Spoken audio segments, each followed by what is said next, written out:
आता महाड बुलतपूर सगळी गावं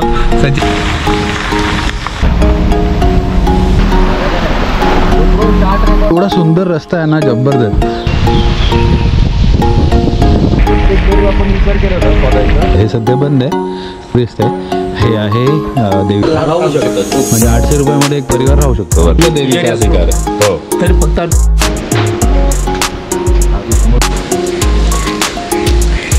तुम्हाला हा साड्यांचा जो ढीग दिसतोय ना,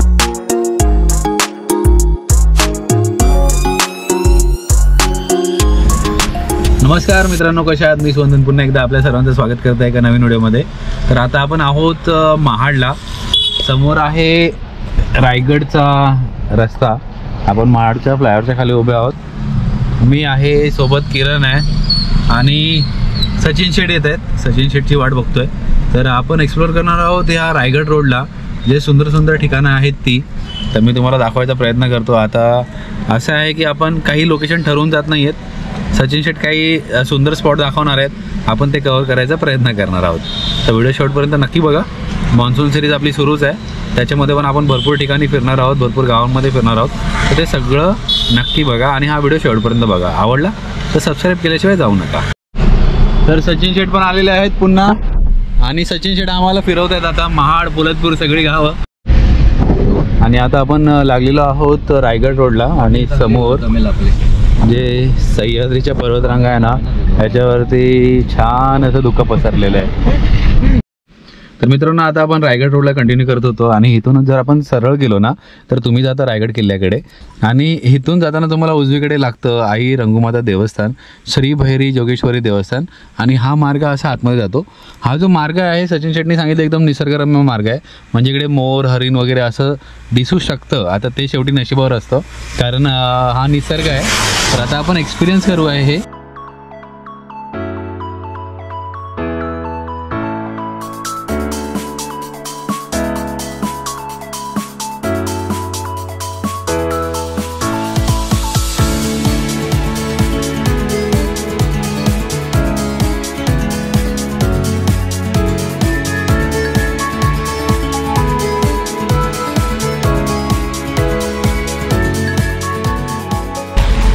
काय मस्त वाटते ते ओढ्याचं पाणी बाजूने. एक नंबर व्ह्यू आहे. शेट मोर दिसणारच आता आपल्याला.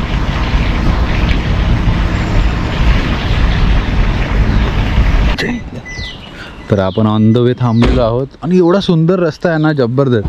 फुल डांबर रोड आहे, सिंगल लेन आहे. आजूबाजूला निसर्ग कसला भारी दिसतो, एकदम हिरवगार झालं आहे. हे सगळं गवत आहे. असे छोटे छोटे ओढे वगैरे वाहत आहेत आणि समोर बघा वॉटरफॉल. आणि बघा कसलं भारी वाटतंय ना, एकदम समोर वॉटरफॉल, हिरवागार निसर्ग, हे गवत किती सुंदर दिसतंय. पाणी आणि मागे ना ओढा होता छान असा. बघूया मागेपर्यंत. हा बघा तिथेच आहे, मी दाखवतो तुम्हाला. हे जे जुने रस्ते होते डांबरी सिंगल लेन आणि आजूबाजूला हिरवळ, हे बघायला एकदम भारी वाटायचे. आणि आता आपण तशाच रस्त्याला आलोय. तुम्ही नोटीस करू शकता आजूबाजूला पूर्ण हिरवळ आहे. मी तुम्हाला ओढा दाखवतो. हा बघा,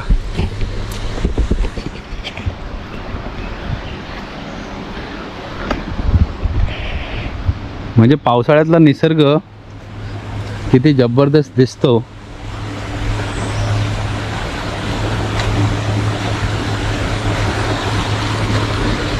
बघा मस्त व्ह्यू आहे ना. खेकडी वगैरे भेटतील का इथे माहीत नाही, आपल्याला एक्सपिरियन्स नाही तो सगळा खेकडी वगैरे पकडायचा. मस्त एकदम.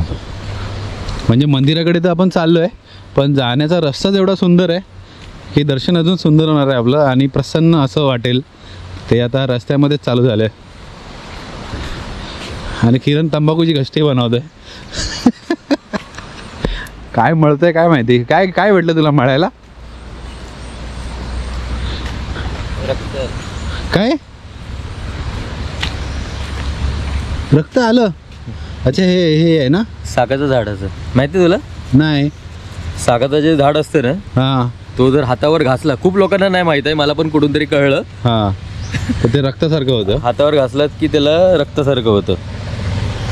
हा हो रे, प्रॉपर ना, एकदम असं वाटतंय तुझं त्या हातातून रक्त निघतंय म्हणून. हे भारी आहे, मला पण माहीत नव्हतं. हो, हे साग आहे.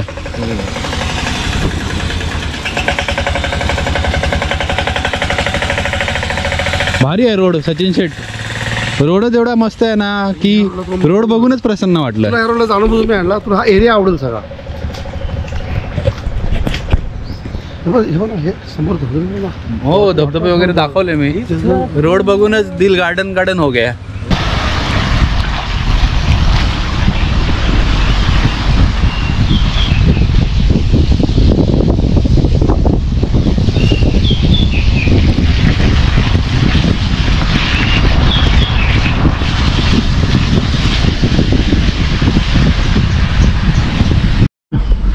तर आता आपण इथून डावीकडे वळतोय. इकडे बोर्ड लावलेला आहे पद्धतशीर मंदिराकडे जाण्याचा मार्ग. बघा तिथंच आहे, तळोशी गावाचं नाव आहे.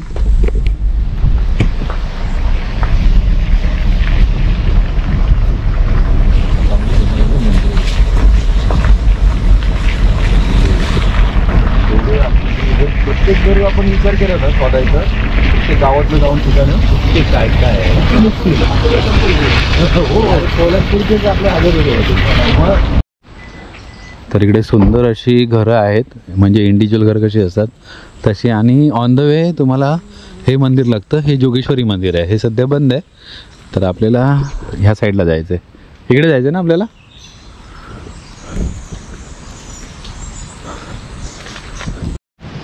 तर फायनली आपण पोचलेलो आहोत देवस्थानाच्या इथे. आणि हे जे समोर मंदिर दिसतंय हे आहे देवीचं मंदिर. आजूबाजूला लोकांनी भातशेती वगैरे केलेली आहे, नाही तर बाकी जागी सगळं गवतच आहे बघा. आणि या गवताची हाईट कधी कधी 6-8 फूट पण जाते. परिसर खूप सुंदर आहे, निसर्गरम्य परिसर आहे. इकडे पण भात लावलेला आहे.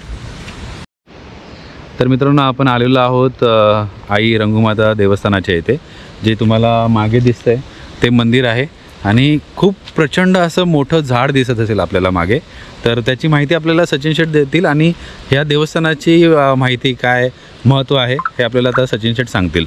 हे जे बकुळीचं झाड आहे हे 100 वर्ष जुनं आहे. आणि ह्या देवीला जे भाविक ओटी, साडी, फुलं, दागदागिने जे काही देतात ते तिच्या पायाशी ठेवल्यानंतर इथले ग्रामस्थ किंवा इथला बाहेरचं कोणी साधं फूलसुद्धा नेऊ शकत नाही. ते तिथंच ठेवायला लागतं. ह्या जुन्या रूढी परंपरेनुसार ह्या देवळाचा कारभार चालतो. म्हणजे तुम्ही जे पण चढवता, ज्याला चढावा म्हणतो आपण, आणि काय म्हणतो त्याला आपल्या शुद्ध मराठीमध्ये, ओटी भरणं, देवीची ओटी भरणं. तुम्ही सोनं, चांदी, हिरे, मोती काही ठेवा तिकडे, तुम्ही परत घेऊन जाऊ शकत नाही किंवा कोणच नाही. म्हणजे भरपूर मंदिरात तुम्ही बघितलं असेल चढवलेले नारळ परत स्टॉलवर आणून विकणं वगैरे, त्या गोष्टी इथे होऊच नाही शकत. कारण स्ट्रिक्टली इकडे देवीला जे चढवलं जातं ना हे परत कोणच घेऊन नाही जाऊ. तर आता आपण आतमध्ये जाऊया, दर्शन करूया. फोटो व्हिडिओ काढायला अलाउड नाही आहे, पण आजूबाजूचा परिसर आपण घेऊ शकतो. तर तो आपण प्रयत्न करूया. आणि सुंदर आहे मंदिर, पण छानच आहे. लोकेशन पण सुंदर आहे. समोरच आपल्याला असे लाईनीनी धबधबे दिसत आहेत ते बघा.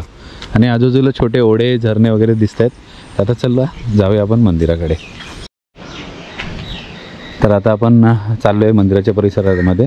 तर इथे तुम्हाला अशी साडी, चोली वगैरे सगळं, नारळ, तेल, त्या सगळ्या गोष्टी मिळतात. पण जसं मी तुम्हाला सांगितलं की आतमध्ये जो पण तुम्ही चढवता हे तुम्ही परत घेऊन जाऊ शकत नाही किंवा कोणच मग त्याला हात लावत नाही. ते तिथेच राहतं मंदिराच्या परिसरामध्ये. हे बघा, हे प्रवेशद्वार आहे श्री रंगूमाता देवस्थान तळोशी. म्हणजे पोलादपूरला असून पण भरपूर महाडच्या पण जागा माहीत नाहीत. सचिन शेठमुळे आज ही जागा माहीत पडली, हे देवस्थान माहीत पडलं. तर आता जाऊन दर्शन घेऊया. हां, इतर त्याची काही कामं असेल तर मग ती रात्री येतात, सकाळी निघून जातात. हां बरोबर. बघा, तुम्हाला इथे भक्त निवास पण आहे. म्हणजे तुम्ही जर कधी रात्री लेट झालं, तुम्हाला थांबायचं असेल तर तुम्हाला इथे राहायची पण सोय आहे. आणि काकांचंच आहे. पर नाईटचे 4-5-3-4 माणसं एक परिवार राहू शकतात. म्हणजे 800 रुपयामध्ये एक परिवार राहू शकतो वरती. मोठे रूम आहेत तेवढे, 4-5 लोक तुम्ही राहू शकता. एक पलंग बी मोठं लागेल. आता आपल्याला इथली माहिती नाही आहे, काका इथेच असतात. काकांकडून थोडीशी माहिती घेऊया. हे स्वयंभू आदिशक्तीचं स्थान आहे. हां. आणि इथे एक अशी प्रथा आहे की एक बार तुम्ही कोणती वस्तू अर्पण केली हां, का ती परत उचलली जात नाही. म्हणजे ती देवीला अर्पण केल्यानंतर तिच्यावर कुणाचाही अधिकार नाही. जरी आम्ही पुजारी असलो अधिकार. हो, तरी फक्त आम्ही ती प्रसाद घेऊन जाऊ शकतो. अच्छा. बाकीचं तुझं कपडं किंवा काय आहे हा. त्याला हात नाही लावतो. आणि आत्ताचं ही नंतर ही महाराजांच्या काळापासून आहे अच्छा, हे देवस्थान. हे देवस्थान आहे. महाराज म्हणजे- स्वतः इथेच त्या टायमाला जे सरदार होते पिलाजी नाईक पार्टे सरदार, हां हां त्यांचं हे वंश जातं जे आहे इथं जे अच्छा. पूजापाठ जे करतात ते हां, ते त्यांचे वंश. हा त्यांचं वंशज. आणि त्या टायमाला महाराजांनी हे देवस्थान ते जे रंगोबाचं आहे गावचं हां, मंदिर ते आता येताना ते जे लागलं स्वयंभूस्थान ते. आहे, शंकराचं हां. स्वयंभूस्थान आहे ते. हो काय. हा तर ते त्या टायमाला ह्याची जी पूजापाठ करण्यासाठी महाराजांनी हां. त्यांना पार्ट्यांना ती एक प्रकारची सनद दिली होती तेव्हाची. पार्ट्यांना. हा म्हणजे हां. पाटील की म्हणून जे पूर्व द्यायचेत ना बरोबर बरोबर. त्याप्रमाणे सनद होती. अच्छा. हा 350-400 वर्षापासून जी प्रथा आहे. आणि ॲक्च्युली इतिहासामध्ये हे तळशेत गाव आहे, तळोशी नाही. तळोशी नाही आहे. हा तळशेत होतं, पण ते काही दिवसांमध्ये ते हळूहळू परत ते गेलं. हा, नाव बदललं चेंज गेलं, झालं. गावठाण बी बदललं गेलं, हां हां. अशी परिस्थिती त्याची होती. मग या झाडांची काय कथा आहे? तर ते इथं हे एक प्रकारची जंगलच आहे ना, हा. त्याच्यामध्ये स्वयंभूस्थान आहे आधीचं शक्ती. म्हणजे ही तेव्हाची झाड आहेत, जुनी झाड आहेत खूप. जुनी झाड आहे ती. ह्याला काय- शिवकालीन झाड आहेत ही. शिवकालीन झाड आहे. अरे वा. काय आता हे जे आहे ना, आता हे बांधलं हे किती 25-30 वर्ष झाले जे शेजारचं बांधकाम. हा, हा, हा. त्याच्या आधी जी खालची अशी एक दगड आहे ना, बाजूला बांधकाम तिथे केलं लोकं ते. ठेवायची सर्व आम्ही. अच्छा. आम्ही ह्या बाजूने लावायचो सर्व शेती. म्हणजे आम्ही लहान होतो ना, म्हणजे अच्छा, म्हणजे इथे शेती शेती भात व्हायची. शेती आहे सर्व ही चारी हा, बाजूने. आणि फक्त हा देवीचं एवढा स्थान जो बाजूला देवीचं होतं. स्थान ना, हा, म्हणजे एक प्रकारचं पाणी वगैरे व्हायचं. बरोबर बरोबर. छान. म्हणजे असं इथं कुठेही इतर ठिकाणी कशी मूर्ती वगैरे काही तसं इथं काही नाही. हां हां, जागृत देवस्थान आहे. जागृत देवस्थान आहे. आपण फक्त ज्या भावनेत तुम्ही पाहाल हा. त्या भावनेत तुम्हाला ती म्हणजे मग लोक लांबून लांबून येतात ज्यांना माहित आहे की ज्यांना माहित झालं, गावातली. ज्यांना नवसाला पावले ती लोक यायला लागलेतच. हा वा. त्याच्या आधी काय होतं की लोक इथे यायला सुद्धा म्हणजे काय कसरायची हां हां. भ्यायची पूर्वी. ते जंगल काय एवढं होतं, होतं. जंगल होतं. आणि त्याच्यानंतर काका काय इकडे होतं, बघा. देवीचे हा. तिथं जर गेलं आपण हा. तर जी काय स्थान आहे हा. तिथून कुठली वस्तू म्हणजे लोक ऍक्च्युली भ्यायची हा, तिथे हा, यायला हा. सुद्धा. जंगलच तेवढं असेल त्यावेळी. आता त्या टायमाचं काय माहिती आहे आपल्याला आहे ना, हम्म. तेव्हाचं काय असेल ते. परंतु आता जर मला समजायला लागल्यापासून आम्ही ही परिस्थिती होते. चालेल. आमचं जे शेती आहे ना पूर्ण शेती फक्त देवीचे फोटो व्हिडिओ वगैरे नाही, काढायला ते कुणाला आता हे आम्ही बंद केलं. मनाई आहे. लोक न्यायचे फोटो आणि काढून. त्याला हा. तर त्रास व्हायला लागलो अच्छा अच्छा.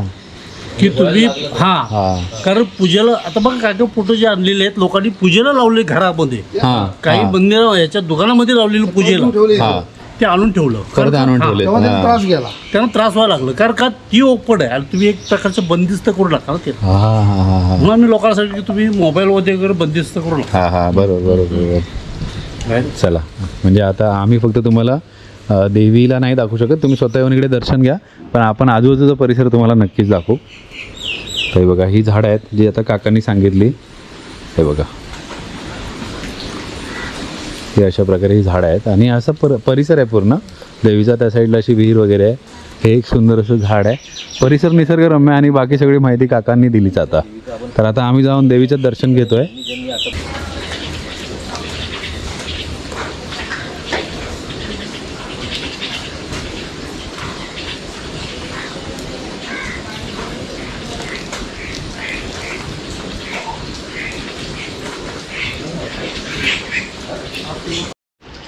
तर मित्रांनो बघा, मंदिराच्या बरोबर बाजूलाच भात शेती झालेली आहे. सुंदर निसर्गरम्य परिसर आहे आणि ह्या मंदिराचं जे महत्त्व आहे, जे काकांनी मगाशी सांगितलं, तर तुम्हाला हा साड्यांचा जो ढीग दिसतोय ना, ह्या कित्येक लाखो साड्या असतील इथे आहे. आणि ज्यांनी पण चढवल्यात हे कोणच परत घेऊन गेले नाही आहेत, कारण ते अलाउडच नाही करत देवी. आणि इथे देवीचे फोटो वगैरे काढणं पण अलाउड नाही आहे. फोटो ज्यांनी काढलेले घरी दुकानामध्ये ठेवलेले त्यांना त्रास व्हायला लागला, कारण देवी पहिल्यापासून बंदिस्त नाही आहे. त्यामुळे त्यांनी परत ते सगळे फोटो आणून ठेवले. तर आपण प्रयत्न करतो आहे, आपण देवीला बिलकुल कवर करायचा प्रयत्न नाही करत आहोत, कारण ह्या प्रत्येक जागेचं एक महत्त्व असतं, त्याच्या विरुद्ध जायचं नसतंच आपल्याला. आणि हे बघा केवढा ढीग आहे. हा जो खालून लागला आहे ना, तो वरपर्यंत एवढा ढीग साड्यांचा इथे लागलेला आहे. सुंदर आहे. म्हणजे ह्या देवस्थानाचं म्हणजे वेगळंच एक महत्त्व आहे. बरं वाटलं हे बघून सगळं, कारण जे देवाचं आहे ते देवाकडेच राहायला पाहिजे, हा एक संदेश इथून नक्कीच जातो आहे. तर मित्रांनो, आपलं सुंदर असं दर्शन झालं आहे. खूप पवित्र देवस्थान आहे आणि आजूबाजूचा निसर्ग खूप सुंदर आहे, छान आहे. तुम्हाला इकडे आलं ना की हा निसर्ग बघूनच तुमचं मन प्रसन्न होईल. आणि देवीच्या दर्शनानंतर तर काय सांगायची गरजच नाही. छान आहे आणि इथलं महत्त्व वेगळं आहे. ते आज आपल्याला कळलं, कारण प्रत्येक देवस्थानाचं एक महत्त्व असतं. तसंच इथलं महत्त्व असं आहे की जे देवाचं आहे ते देवाकडेच असावं आणि त्याचप्रकारे जो चढावा असतो तो तुम्हाला इथे सोडून जावा लागतो. आणि काकांनी पण आपल्याला सुंदर अशी माहिती दिली. काका, आपलं शुभ नाव? चंद्रकांत पार्टे. चंद्रकांत पार्टे. काका इथलेच आहेत, स्थायिकच आहेत. हो, काकाच पुजारी आहेत. ते मंदिर वगैरे आहे ना, हां, ते स्वयंभू स्थान आहे. ते पण स्वयंभूच आहे. हो. तर पूर्वी म्हणजे की गाय येऊन दूध द्यायची. अच्छा, ते आपोआप ते जंगल होता. मग ते स्थानातून दूध गेलं का तुम्ही मंदिरात? ते पण कुलूप होता, आता ओपन आहे. ओपन आहे. ओपन आहे. अच्छा, ठीक आहे, मग बघतो तिकडे जातो. आज शंकराची पिंड, गणपती. हां. अच्छा. गाय दूध द्यायची पूर्वी. हां. मग त्याच्यानंतर मग त्याचं हे केलं तर एक मोठं असं झुडूप होतं. हां. मग ते पाडलं तर तिथं गणपतीची मूर्ती आहे जेव्हा आहेत ना, अच्छा, ते सापडलं सगळं. त्याच्यानंतर मग त्यांनी मंदिर बांधलं त्या time. ठीक आहे, चालेल. खूप खूप धन्यवाद काका. हां, भेटूया. तर चला मित्रांनो, आता आपण इथून निघतो. एक सुंदर नवीन ठिकाण आज आपल्याला अनुभव करायला मिळाला आहे. तुम्ही पण कधी महाड पोलादपूरला आलेत किंवा तुम्ही महाड पोलादपूरच्या आहात, मुंबई शहरांमध्ये राहताय, तुम्हाला हे ठिकाण माहीत नाही, तर तुम्ही नक्की येऊ शकता. दर्शन घ्या, या ठिकाणाला भेट द्या, नक्कीच मन प्रसन्न होईल. तर आता मी घेतो तुमचा निरोप. भेटू कोणत्यातरी नवीन प्रवासामध्ये, कोणत्यातरी नवीन ठिकाणी. तोपर्यंत स्वतःची काळजी घ्या. Ride safe, drive safe, take care, bye bye.